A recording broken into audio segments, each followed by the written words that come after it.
Assalamualaikum warahmatullahi wabarakatuh. Salam dan bahagia. Bapak dan Ibu, jumpa lagi dengan saya Nurul Janah MPD dari SMP Negeri 4 Kota Cirebon di sesi EduTalks episode 2. Episode kali ini membahas Merdeka Belajar ala Ki Hajar Dewantara sebagai aksi nyata dari pelatihan mandiri di platform Merdeka Mengajar. So, check this out. Bapak dan Ibu, marilah kita berefleksi sejenak. Yang pertama, sudahkah kita merasa merdeka hari ini? Merdeka dalam artian bersandar pada diri sendiri tanpa bergantung ke orang lain. Kemudian, sudahkah kita menjadi manusia yang selamat, yang bisa beradaptasi dengan zaman? Dan sudahkah kita bahagia dengan kondisi kita yang sekarang, dengan artian puas dan cukup dengan kehidupan kita saat ini? Bapak dan Ibu, pada video kali ini terdapat 5 paparan topik. Yang pertama adalah diri sebagai pendidik, kemudian topik kedua adalah mendidik dan mengajar, yang ketiga adalah pendampingan holistik pada murid, yang keempat kecerdasan budi pekerti, dan yang kelima adalah muara panjang dari pendidikan Indonesia. Berikutnya adalah tokoh utama dari video ini, yakni Ki Hajar Dewantara selaku Bapak Pendidikan Indonesia.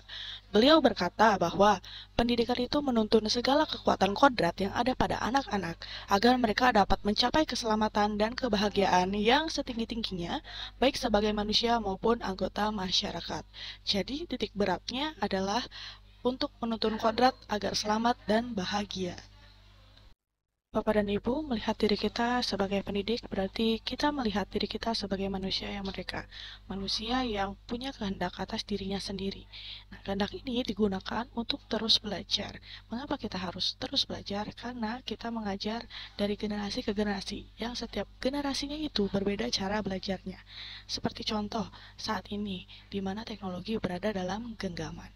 Nah, di sini, maka kita dituntut untuk bisa mendidik siswa agar fleksibel dan relevan dengan zaman.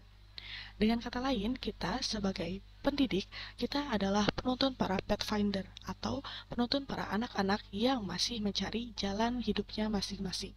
Di sini kita berusaha untuk menumbuhkan kekuatan kodrat pada anak sehingga dia bisa memperbaiki laku hidupnya dan mempersiapkan kecakapan hidup bermasyarakat dan berbudaya di masa yang akan datang. Beralih pada materi selanjutnya, yakni mendidik dan mengajar. Mungkin di pikiran kita di masa lalu, pendidikan berarti menentukan dan berkehendak atas murid. Namun, pendidikan bukanlah tentang hal tersebut. Pendidikan berarti mengusahakan kondisi terbaik bagi anak agar bisa tumbuh sesuai dengan kodratnya. Nah, Bapak dan Ibu juga mungkin sudah tahu tentang pengajaran dan pendidikan. Pengajaran hanyalah sebagian kecil dari lingkaran besar yang bernama pendidikan. Pengajaran hanya berfokus pada penyampaian ilmu yang bermanfaat bagi hidup baik secara lahir dan batin. Tapi, pendidikan itu jauh lebih luas daripada pengajaran. Dia berfokus pada menumbuhkan kebudayaan dan peradaban dalam masyarakat, di mana anak diolah budi pekertinya, pikirannya, juga jasmaninya, sehingga menumbuhkan kecerdasan batin yang ada pada siswa tersebut. Nah, ini sejalan dengan teori konvergensi yang dipaparkan oleh Ki Hajar Dewantara, di mana siswa adalah manusia yang seperti kertas yang sudah terisi dengan tulisan-tulisan yang masih samar dan belum jelas arti maksudnya. Nah, tugas dari pendidik adalah menebalkan garis-garis tersebut, menebalkan garis-garis dasar yang menjadi garis keadaan. Itu adalah teori konvergensi dari Ki Hajar Dewantara. Teori ini sebenarnya juga selaras dengan teori Piaget, di mana siswa mempunyai actual development atau potensi dasarnya. Jika dia ditempatkan pada zone of proximal development, maka dia akan bisa mencapai potential development-nya atau kondisi yang sesuai dengan perkembangannya nanti. Selanjutnya, kita akan membahas turning point dari pendidikan Indonesia. Bapak dan Ibu mungkin sudah sangat familiar dengan sistem pendidikan yang berisi perintah, dan jika anak tidak melakukan perintah tersebut akan diberikan sanksi. Nah, ini termasuk pendidikan zaman kolonial yang dilakukan beberapa abad yang lalu, juga bersifat otoriter. Nah, Ki Hajar Dewantara tidak setuju dengan pendidikan tipikal ini, dan beliau mengajukan sistem pendidikan Among yang berisi pendidikan yang humanis, kerakyatan, kebangsaan, dan transformatif dengan zaman. Nah, di dalam sistem Among ini terdapat tiga prinsip utama, yakni Ingarso Sung Tulodo, di mana guru berada di depan siswa untuk memberikan teladan.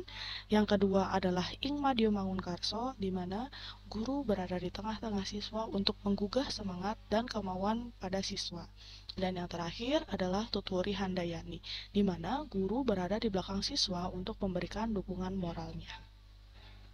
Bapak dan Ibu, selanjutnya saya akan memaparkan mengenai pendampingan holistik pada murid, di mana Ki Hajar Dewantara menyebutkan setiap anak itu memiliki dua kodrat, yakni kodrat alam dan kodrat zaman. Apa itu kodrat alam?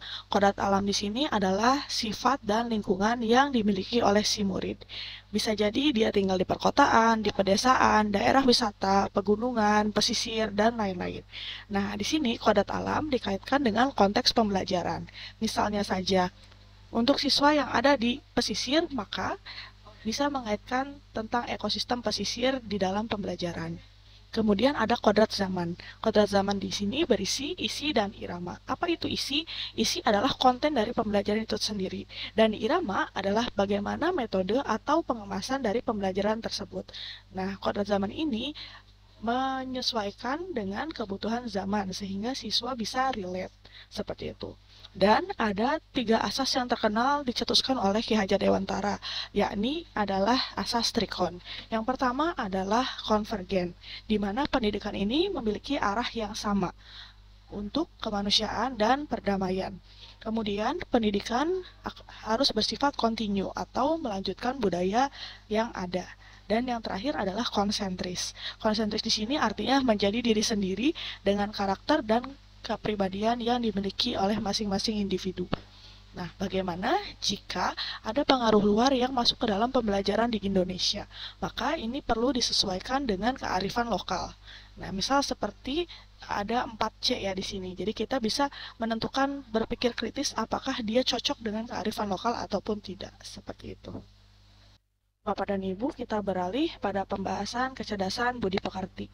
Budi pekerti atau watak ini didasari oleh 4 faktor penting. Yang pertama adalah pikiran atau kognitif, yang kedua adalah perasaan atau afektif, yang ketiga adalah kehendak atau psikomotor, dan yang keempat adalah tenaga dalam bentuk tindakan. Sebagai contoh, agar seseorang memiliki sikap kejujuran, maka dia harus melewati 4 faktor berikut. Yang pertama, dia harus memiliki wawasan tentang kejujuran.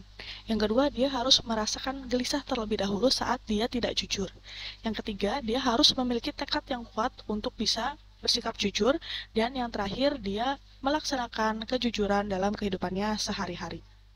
Selanjutnya, bagaimana cara kita mengolah kecerdasan budi pekerti pada siswa dalam pembelajaran? Kita bisa menerapkan teori belajar dari Ausubel tentang pembelajaran yang bermakna. Di sini kita menghubungkan pembelajaran yang ada dengan konsep dan pengalaman yang sudah dimiliki oleh siswa. Nah, di sini pengaruhnya adalah rasa. Rasa dari segi biologis, mungkin setiap orang itu sulit untuk diubah. Yang bisa berubah adalah pemikiran atau intelligence dari seseorang. Ini sesuai dengan teori konstruktivisme. Sehingga ketika logikanya sudah jalan, nalarnya sudah jalan, maka dia bisa menentukan mana yang baik, mana yang benar. Sehingga nantinya budi pekerti akan tumbuh dan berkembang dan mengakibatkan siswa-siswa kita bisa merdeka, selamat, dan bahagia sesuai dengan cita-cita dari Ki Hajar Dewantara.